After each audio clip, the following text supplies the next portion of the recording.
Real life untold story के पिछले episode में आपने देखा रंगमंच को आपने इतना कुछ दिया है, बहुत सारी नॉलेज गेन करके आपने उस नॉलेज को दूसरे बच्चों को दिया है। आप कहीं ना कहीं करते हैं क्योंकि आपके अंदर में एक इम्पल्स है, एक जोश है कि आपको करना है। जो प्रश्न आपके मन में है उसकी क्लैरिटी मिलती है और एक रिहर्सल स्पेस बहुत ही मेरे लिए एक सीक्रेट स्पेस है। राज, उस कहानी का अगला भाग आप देखिए रियल लाइफ अनटोल्ड स्टोरी में।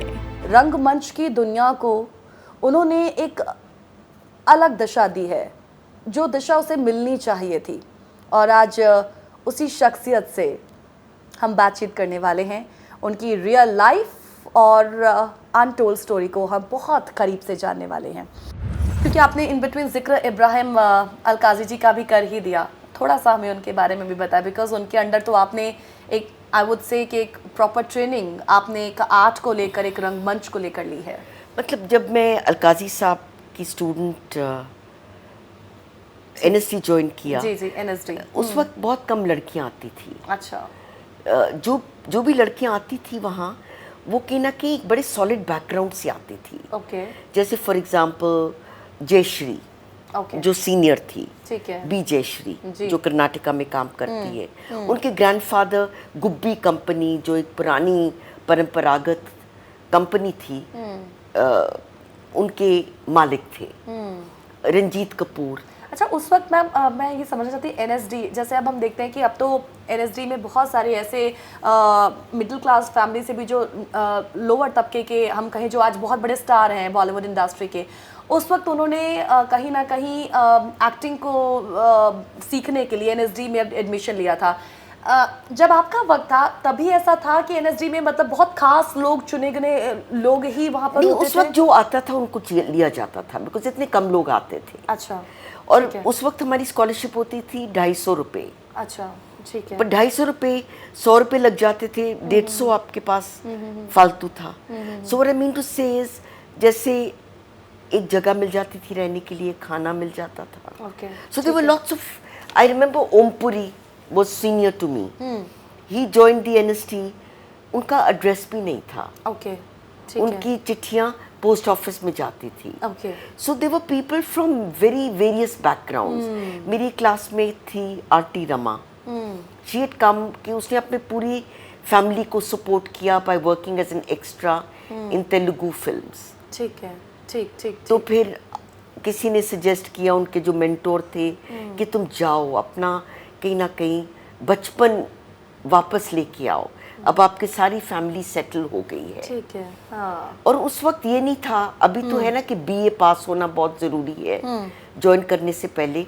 उस वक्त ऐसा कुछ नहीं था। अच्छा। आप 5वीं पास हो आप ज्वाइन कर सकते थे। अच्छा, ठीक है। So it was very mixed. मेरी क्लास फेलोज मेरे से बड़े भी हो सकते थे, मेरे से बहुत छोटे भी हो सकते थे। कौन कौन था आपकी क्लास फेलो, कौन थे?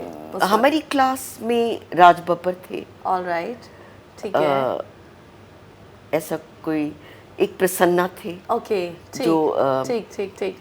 कर्नाटका में बहुत अच्छा काम कर रहे हैं। अच्छा, तो मतलब कुछ एनएसडी में उस वक्त भी कुछ ना कुछ खास तो होता ही रहता होगा, लाइक आपके सीनियर्स में। नहीं, देखो क्या होता है, जब आपको एक टीचर मिल जाए ना काजी साहब जैसे, तो फिर वो आपको मीडियोकर रहने ही नहीं देता। हाँ, आप जाते हैं, चलो ये भी ट्राई कर लेते हैं, जितनी देर शादी नहीं होती। हाँ। पर क्योंकि इतना प्रोफेशनल माहौल है, इतनी ज़बरदस्त ट्रेनिंग है कि आपको खींच लेते हैं एक प्रोफेशनलिज्म की तरफ, एक एक्सीलेंस की तरफ।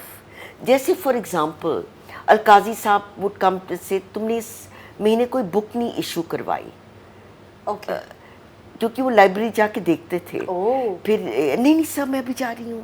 तो फिर कौन सी बुक इशू करवाई, अच्छा इस पे, फिर एक हफ्ते के बाद अच्छा बुक की डिस्कशन करते थे। तो कहीं ना कहीं आपका दिमाग भी वो कंट्रोल करते थे। हाँ, जैसे रिहर्सल के कमरे में जाओ, आपने जूते बाहर छोड़ दिए, फिर आप वापस बाहर निकलते थे, सब जूते अच्छी तरह लगे होते थे। अगली दफा आप कभी अपने जूते ऐसे नहीं छोड़ेंगे। और जो लड़का बिना पॉलिश करके जूते रख देता था, वो पॉलिश करते थे उनके जूते। वो खुद।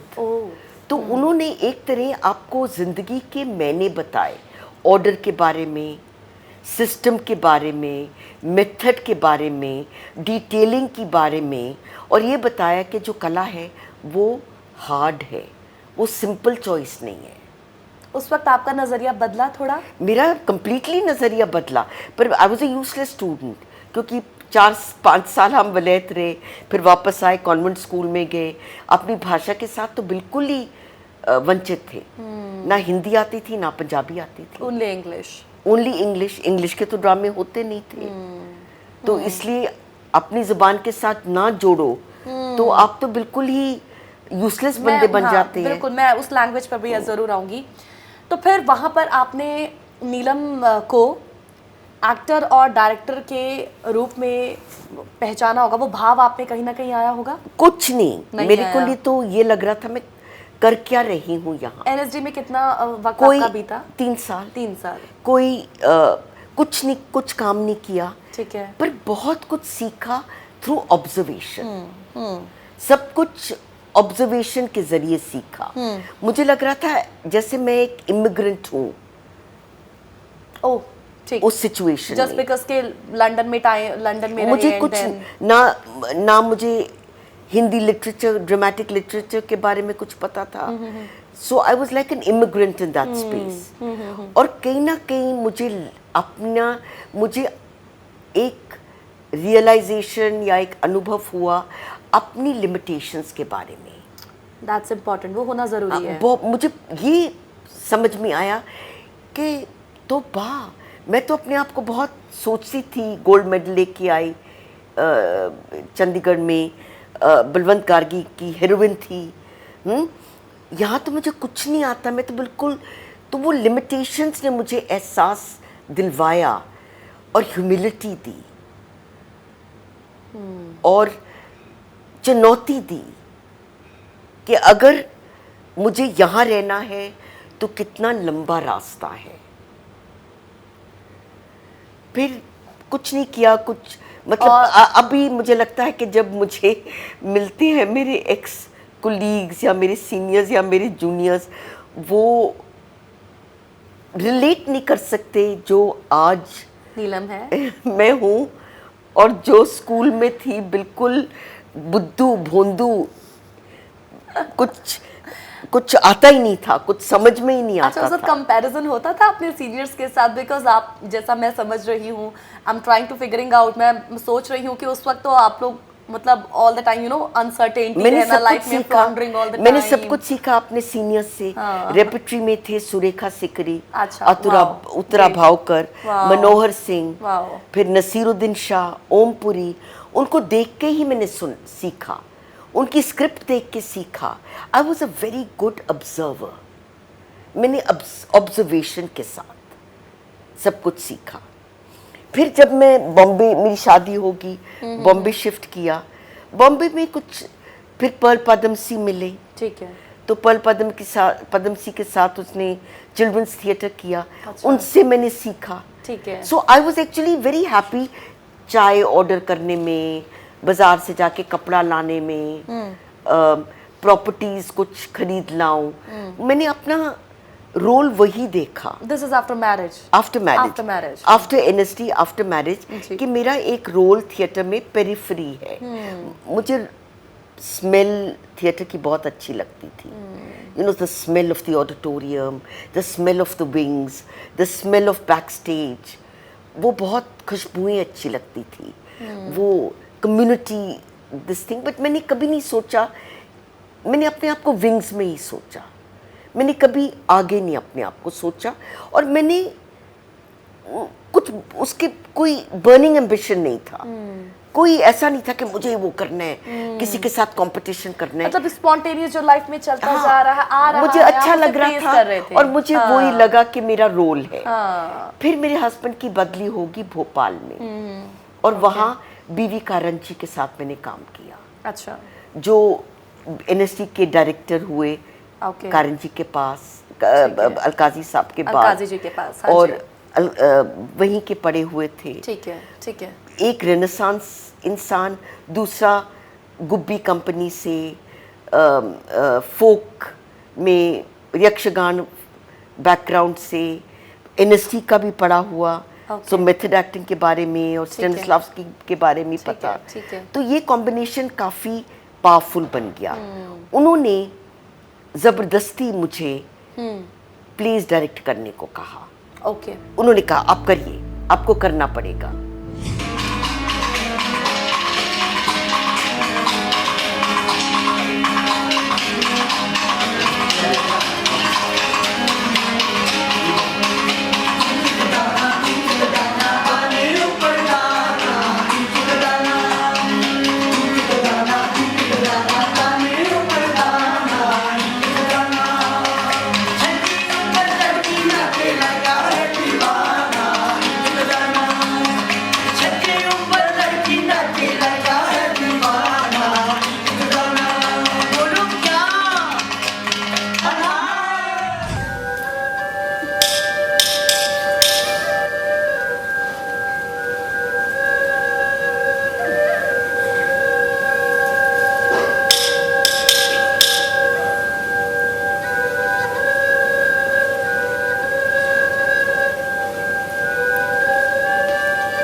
वो आपका पहला मेरे ख्याल से समय वो आपके लिए होगा जब आपको फर्स्ट टाइम डायरेक्ट करना पर्ल था। पद्म सिंह ने भी मुझे चिल्ड्रंस थिएटर डायरेक्ट करने को कहा। ओके, तो वहाँ भी मैंने किया, पर मैंने किया पैशन के साथ किया, पूरी ईमानदारी के साथ किया, पूरा जितनी क्रिएटिविटी थी उससे और ज्यादा क्रिएटिव, उसे और बनाने की कोशिश आपने की। हाँ। पर कहीं ना कहीं फिर भी नहीं सोचा। वो भी इंग्लिश ड्रामा था? नहीं, हिंदी में। वो हिंदी में था। हिंदी में थे। फिर मैंने जुबान सीखी। फिर जब चंडीगढ़ में मेरा क्या कहते हैं ट्रांसफ़र हुआ मेरे हस्बैंड का, तो कारण जी ने कहा जो भी काम करोगी तुम वहाँ हमें भूल के करना है, अपनी जुबान में करना है, लोकल करना है, लोकल एक्टर्स के साथ। भी थी आपकी। हाँ, तो बिल्कुल।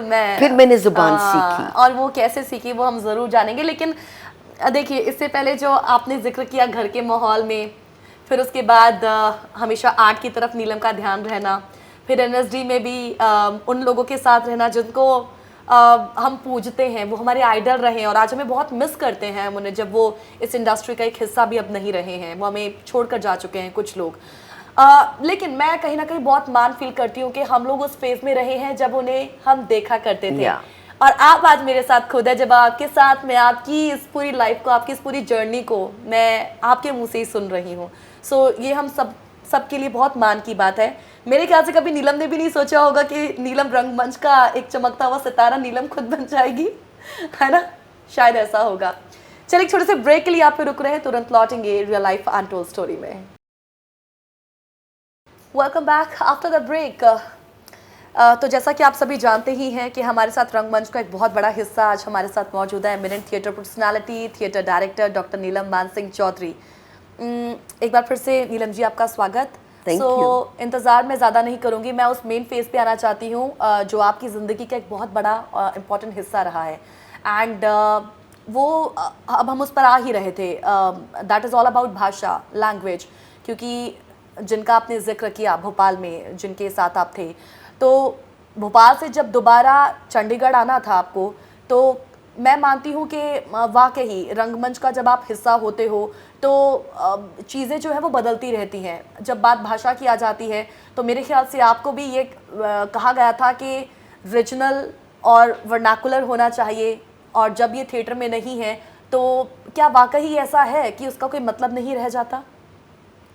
ड्रामास का, प्ले का? नहीं, मतलब अलग अलग किस्म के ड्रामे होते हैं, जी। इसलिए एक जनरल स्टेटमेंट तो Because you were in Chandigarh. मैं जनरल स्टेटमेंट तो बिल्कुल नहीं बनाऊंगी। ठीक है। पर जो जिस तरह का मैं नाटक करती हूँ उसमें टेक्स्ट तो होता है। पहले वेल मेड प्लेस थे, अब डिवाइस्ड हो गए हैं, पर ठीक कहीं है। ना कहीं भाषा का प्रयोग तो होता है। ठीक है। मेरी खुश किस्मती थी कि मेरी ज़िंदगी में बहुत अनयूजुअल लोग आए, बहुत ही जीनियस लोग आए। उनको आना था शायद। जैसे जब मैंने एमए की, डॉक्टर BN गोस्वामी मेरे टीचर थे। अच्छा। जब NSD में गई तो अलकाजी साहब थे। जी। जब भोपाल गए। एक्सीडेंटली गई तो कारण जी थे। जी। तो जब यहाँ आई सुजीत पात्र जी मिले। Oh nice, wow. So Sujit Patra का मैंने सुना।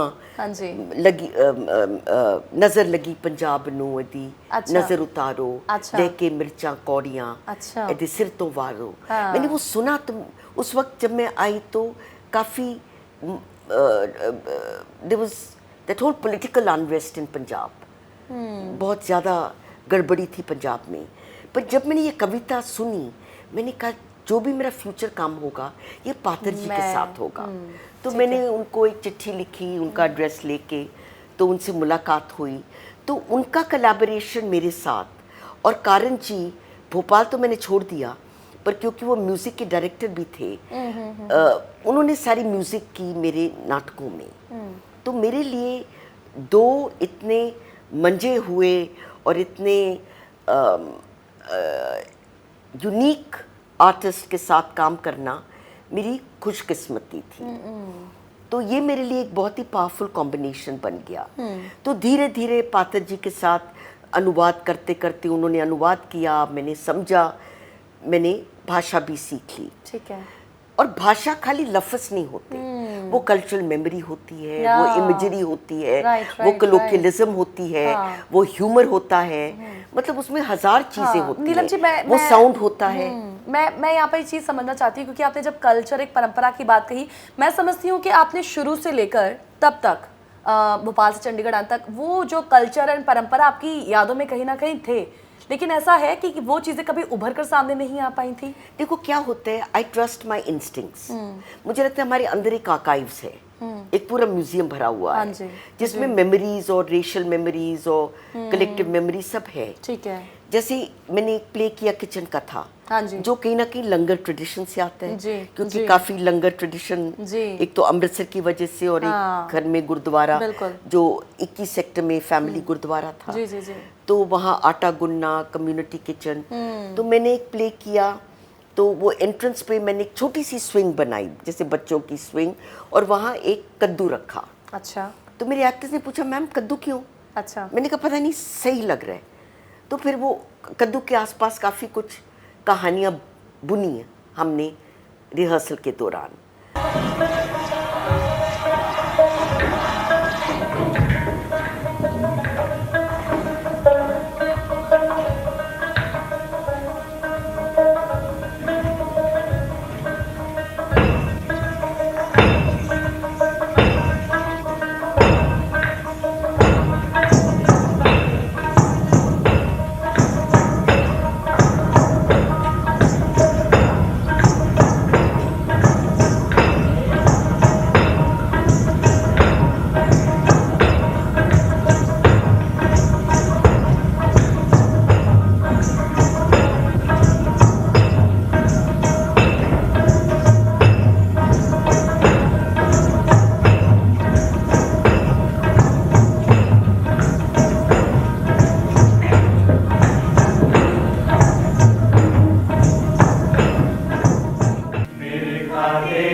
मंदिर मंदिर ज्योत जली है, दुनिया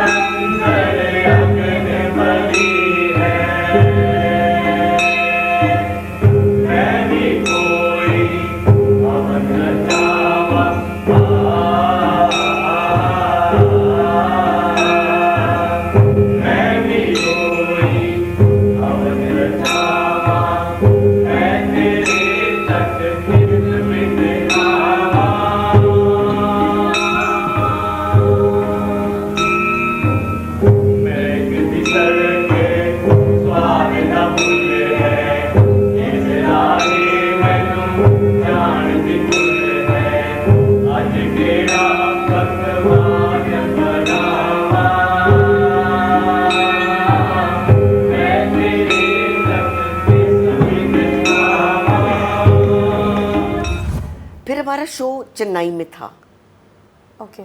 तो मैंने कहा मैं पौंडीचेरी कभी नहीं गई, तो 2 घंटे का रास्ता है चेन्नई से पौंडीचेरी, दिखाती हूँ। तो अच्छा। एक तो दोस्तों के साथ हमने प्लान बनाया, तो हम पौंडीचेरी गए।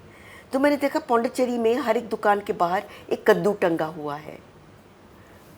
तो मैं तो बिल्कुल ही, ये प्ले से पहले आपने देखा था? प्ले के बाद, प्ले के बाद देखा था आपने? अच्छा। तो मैंने पूछा कि आप कद्दू क्यों टांगते हैं? अच्छा।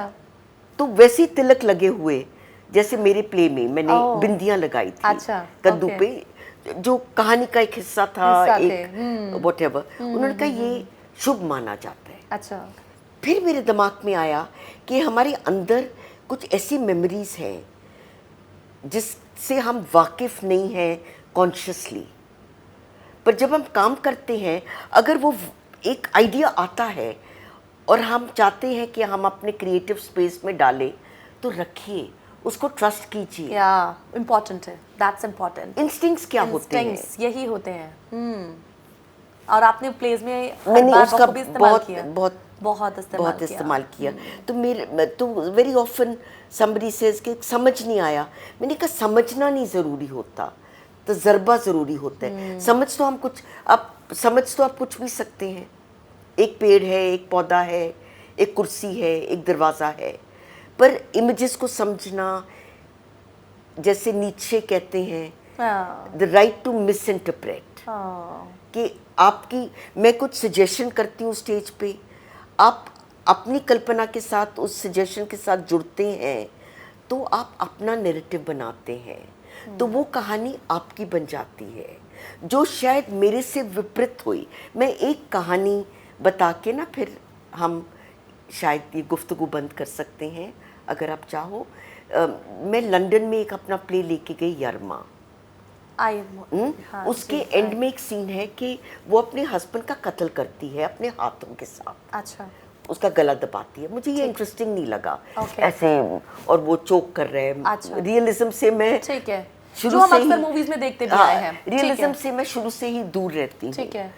तो मैंने क्या किया कि वो आती है, एक थाल, 5 तत्व, 5 फ्लेम्स हैं। 5 elements, वो all एक right. मिट्टी का लोटा लेती है और अपने हस्बैंड से बात करती है, ठीक है। और फिर वो अपना हाथ धोती है, क्योंकि ठीक है। हाथों से कत्ल करती है। अच्छा। तो मैंने डीकंस्ट्रक्ट किया उस सीन को।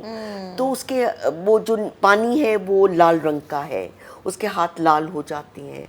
फिर वो जाती है अपने हस्बैंड की तरफ, और फिर वो मटका फेंकती है, मटका फूटता है, टूटता है, और वो सफेद चादर पे लाल रंग वाओ, वेरी क्रिएटिव, होता है। ये कमेंडेबल। 20 साल पहले, अब तो बहुत ही बचकाना लगता है। तो जब मैंने ये सीन किया मेरे मन में कि मैं डीकंस्ट्रक्ट करूं कि मौत क्या होता है जब मर्डर होता है। लाल रंग होता है, खून होता है, मटका फूटता है, 5 तत्व जिससे जिस्म बना है वो बुझ जाते हैं, और एक सफ़ेद चादर होती है। तो मैंने ऐसे 5 डीकंस्ट्रक्ट किया। वहाँ का रिव्यू मिला मुझे कि वो लास्ट सीन कितना पावरफुल था। वो ये कहाँ से सोच? मैं बताती हूँ उनकी इंटरप्रिटेशन थी रिव्यू में कि ये this is the blood of Christ, Jesus Christ, the Stilling of the menstrual cycle, कि एक वुमन का पीरियड्स का साइकिल बंद हो रहा है। जब मैंने वो पढ़ा, मैंने कहा जो मैंने किया और जो उन्होंने समझा वो अलग था, पर जो उन्होंने समझा, वो जो मैंने किया, उसके मीनिंग को ज्यादा लेयर्स देता है। राइट। तो जरूरी नहीं कि आप वैसे ही समझो जैसे मैंने क्रिएट किया है।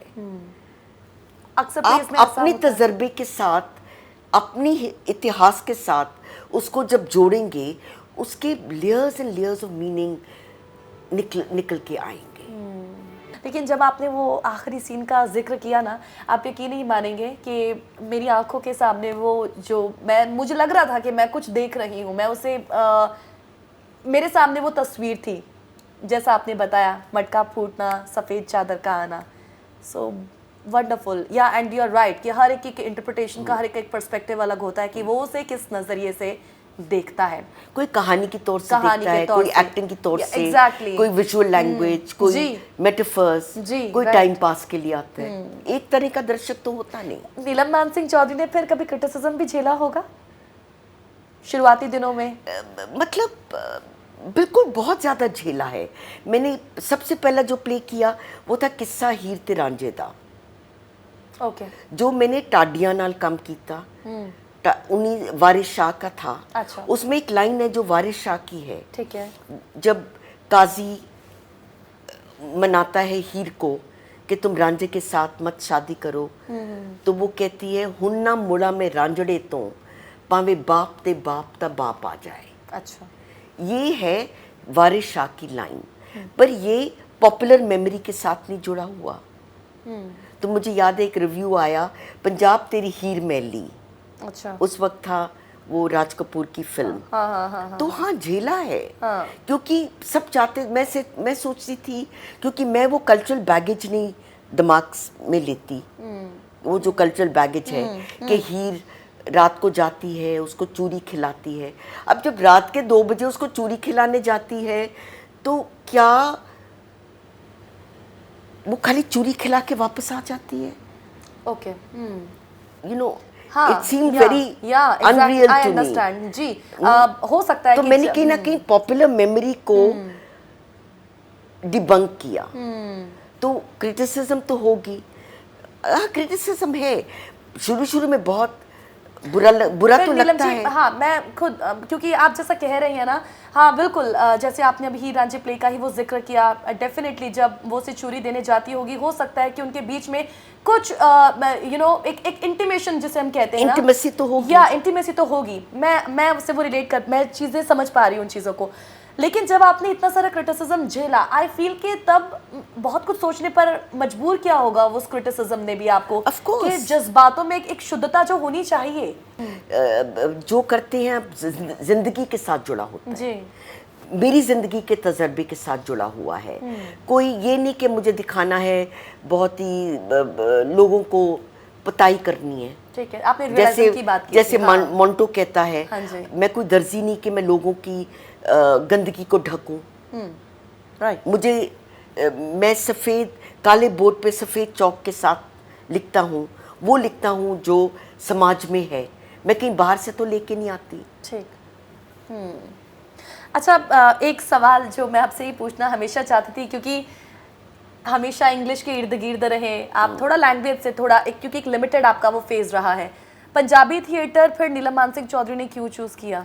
क्योंकि मैं पंजाबी हूँ, मेरे जज्बात सब पंजाबी हैं। अंग्रेज़ी में मैं प्ले कर ही नहीं सकती, क्योंकि मैं पढ़ती हूँ अंग्रेज़ी, बोलती हूँ अंग्रेज़ी, लेक्चर देती हूँ अंग्रेज़ी में, मेरा इंटेलेक्चुअल फॉर्मेशन अंग्रेज़ी से हुआ है, पर मेरा जो क्रिएटिव ज़िंदगी है, मेरी जो रूह है, वो पंजाबी के साथ से जुड़ी हुई है, पंजाबी के साथ जुड़ी हुई है। ये माने या ना माने या नहीं, डेफिनेटली मैं जो आप कह रहे हैं और जो आपने अब तक अपने प्लेस के माध्यम से दर्शकों को दिखाने की कोशिश की है, रंगमंच प्रेमियों को दिखाने की कोशिश की है, वो भले भांति जानते हैं। मैं रंगमंच से दूर हूँ, मैं रंगमंच को लेकिन पहचानती हूँ, कभी मैं भी हिस्सा रही, लेकिन हाँ, आपकी उस जज्बातों को और आपके वो जो आपने पोर्ट्रे किया हुआ है ना अपने माइंड में और जो आप दिखाते हैं, उस चीज़ को मैं भली भांति समझ सकती हूँ।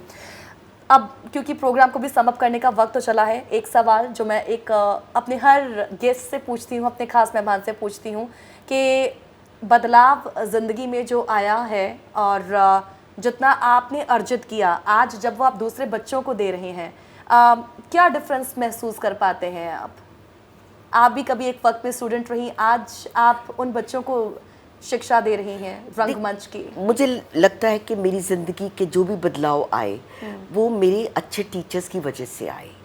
इस करके मैं अपना जो जब मैं रोल देखती हूँ एज ए टीचर, क्योंकि मैंने 25, 26, 27 साल यूनिवर्सिटी में पढ़ाया, NSD में भी पढ़ाती हूँ और भी जाती हूँ वर्कशॉप्स करने के लिए। मुझे लगता है कि एक टीचर का रोल बहुत ही महत्वपूर्ण है। वो कहीं ना कहीं बच्चों की ज़िंदगी बदल सकती है जी। ये नहीं कि मैं कॉन्शियसली सोचती हूँ कि मुझे किसी की ज़िंदगी बदलनी है, पर मैं जब भी पढ़ाती हूँ पूरी जी जान से पढ़ाती हूँ, कुछ रोकती नहीं अपने अंदर, ना क्रिटिसिज्म में ना एप्रिसिएशन में। और ये उनको मैं कहीं ना कहीं बताना चाहती हूँ कि ये बहुत लंबी एक जर्नी है, ये जर्नी कभी ख़त्म नहीं होती। कंटिन्यूसली आपको अपने आप को चुनौती देनी है, ग्रोथ बहुत ज़रूरी है। किसी एक जगह बहुत देर तक खड़े मत रहो, चलते रहो चलते रहो चलते रहो, सीखते क्योंकि रहो। आपने कहा है कि मैंने सोचा नहीं है कभी कि मुझे ज़िंदगी में क्या करना है, मेरी लाइफ स्पॉन्टेनियस चलती रही। एक आखिरी सवाल ये कि मेरे ख्याल से वो जायज़ तो नहीं है आपसे पूछना, लेकिन फिर भी मैं इसका जो जवाब है ज़रूर जानना चाहती हूँ। नीलम मानसिंह चौधरी ज़िंदगी में आगे क्या चाहती हैं? मैं कुछ नहीं चाहती। अगर मैं I am not trying to be correct, but तभी मैंने कहा कि अभी मैंने 2 प्लेस किए। अच्छा। कोविड में कमीशन प्रोजेक्ट्स थे, किसी ने कहा आप एक प्ले करिए सोलो हमारे लिए। तो मुझे लगता है कि ज़िंदगी में कैटलिस्ट बाहर से आता है। पर ये कहा है मैंने, पर ये भी मैं कहूँगी कि अगर मैं किसी स्थान में अपने आप को ज़िंदा महसूस करती हूँ और वो है रिहर्सल स्पेस में। अदरवाइज पार्टीज़ पे जाओ, सोशल इंटरेक्शन होता है, मुझे कोई उसमें दिलचस्पी नहीं है। दिलचस्पी मैं जाती हूँ, खाती भी हूँ, बातें भी करती हूँ, पर मुझे लगता है कि मैं कहीं ना कहीं गलत जगह पे हूँ। ओके। मैं उनको नहीं समझ सकती, वो मुझे नहीं समझ मैच सकते। नहीं कर पाते एक दूसरे के साथ। तो my real space is a rehearsal space. So this is how you access your life. और हम इस नीलम मानसिंह चौधरी को जानते हैं। सो ये थी इनकी real life untold story. But at last I would say कि जो आपकी गंभीरता है ना मैम, और जो आपके चेहरे पर एक विचार, एक थॉट है, ये रंगमंच की एक शेडो है आप, और डेफिनेटली अंतर्राष्ट्रीय एक तस्वीर है आप इसके साथ जो जुड़े हुए हैं, जिसने रंगमंच को एक बहुत अलग दिशा दी है। एंड आपकी जैसे शख्सियतों की हमें ज़रूरत है। मैं खुश नसीब हूँ कि आप इस प्रोग्राम का हिस्सा हैं, आप मेरी ज़िंदगी का भी एक हिस्सा है। Thank you very much. इतनी तारीफ मत करो, I lead a very ordinary life. Thank you. लेकिन ये प्रोग्राम है ही ऐसा, ऑर्डिनरी पर्सन की एक्स्ट्रा ऑर्डिनरी कहानी। So thank you so much for being a part of this show. Thank you. अपना बहुत कीमती वक्त मेरे लिए निकालने के लिए शुक्रिया। दिल से धन्यवाद। शुक्रिया। सो ये थी नीलम द डायमंड, नीलम मानसिंह चौधरी की रियल लाइफ अनटोल्ड स्टोरी। कैसी लगी आपको? मुझे मेल कर geet@justbroadcasting.com के साथ या फिर info@justbroadcasting.com पर ज़रूर दीजिएगा, अपना फीडबैक ज़रूर दीजिएगा इस एपिसोड को लेकर, जो मेरे दिल के बहुत करीब है। आई एम वेरी श्योर आपको एपिसोड भी ज़रूर पसंद आया होगा। सो इसी के साथ इजाज़त लेते हैं, इजाज़त दीजिएगा। अगले हफ्ते फिर होगी आप सभी से रूबरू। नमस्कार, सत श्री अकाल।